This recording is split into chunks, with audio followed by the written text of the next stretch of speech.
చిత్తూరు జిల్లా పూతలపట్టు అభ్యర్థిని టీడీపీ చివరి క్షణంలో ఎందుకు మార్చాల్సి వచ్చింది? అభ్యర్థి మార్పునకు అసలు కారణం ఏమిటి? అసలు ఏం జరిగింది?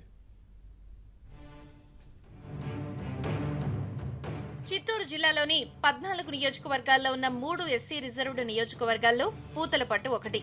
ఇక్కడ నుంచి లలిత కుమారి 2 సార్లు పోటీ చేసి స్వల్ప తేడాతో ఓడిపోయారు. ప్రస్తుతం పూతలపట్టు నియోజకవర్గానికి టీడీపీ ఇన్ఛార్జిగా ఉన్నారు. ఎన్నికల్లో టికెట్ కోసం మిగిలిన వారితో పాటు ఆమె తీవ్రంగా పోటీ పడ్డారు.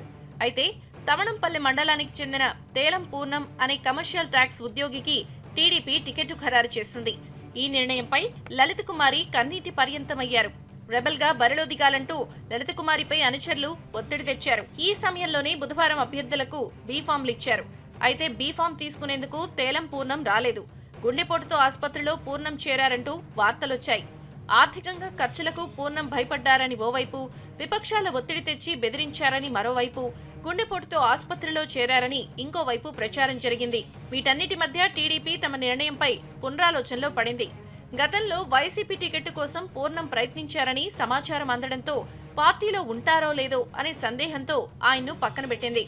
లలిత కుమార్ని అమరావతి పిలిపించి ఆమెకు టికెట్ను ఖరారు చేశారు. మొత్తంగా పూతలపట్టు సస్పెన్స్ కు తెరపట్టంతో టీడీపీ శ్రేణులు ఊపిరి పీల్చుకున్నాయి.